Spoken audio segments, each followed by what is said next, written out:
শুভ সকাল বন্ধুরা, তোমাদের সবাইকে জানাই বসন্ত পঞ্চমীর অনেক অনেক শুভেচ্ছা।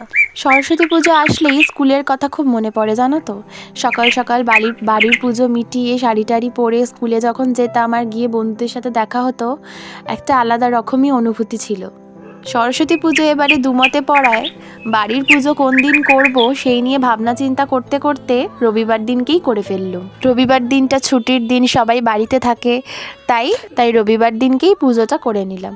তাই সকাল সকাল ঘুম থেকে উঠে স্নান টান সেরে নিয়ে শাড়ি পরে পুজোর জোগাড়ে লেগে পড়লাম। পুজোর তো টুকিটাকি অনেক কাজ থাকে, তাই না? ঠাকুরকে সাজানো, ফুলের থালা সাজানো, ফল সাজানো, দশকর্মা সাজানো, সব কিছু শেষ করে যখন ঠাকুরমশাই আসলেন তখন প্রায় 2টো বেজে গিয়েছিল। তারপর পুজো কমপ্লিট হলো, অঞ্জলি দিলাম, আরতি হলো, খুব ভালোভাবে পুজো হয়েছে।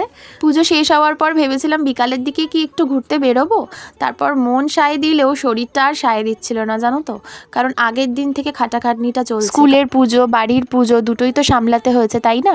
সেই জন্য শরীরটা আর একদম দিচ্ছে না। তার পরের দিনকে আবার স্কুলের পুজো, মানে সোমবার দিনকে, তখনও সকাল সকাল উঠে রেডি হয়ে যেতে হবে, সেই জন্য আর কোথাও বেরোই। সরস্বতী পুজোর দিনকে দুপুরের লাঞ্চে হয়েছিল বাঙালির অথেন্টিক খাবার, খিচুড়ি, আলুর দম, বেগুন ভাজা, চাটনি। আমার ব্লগটা কেমন লাগলো জানিও।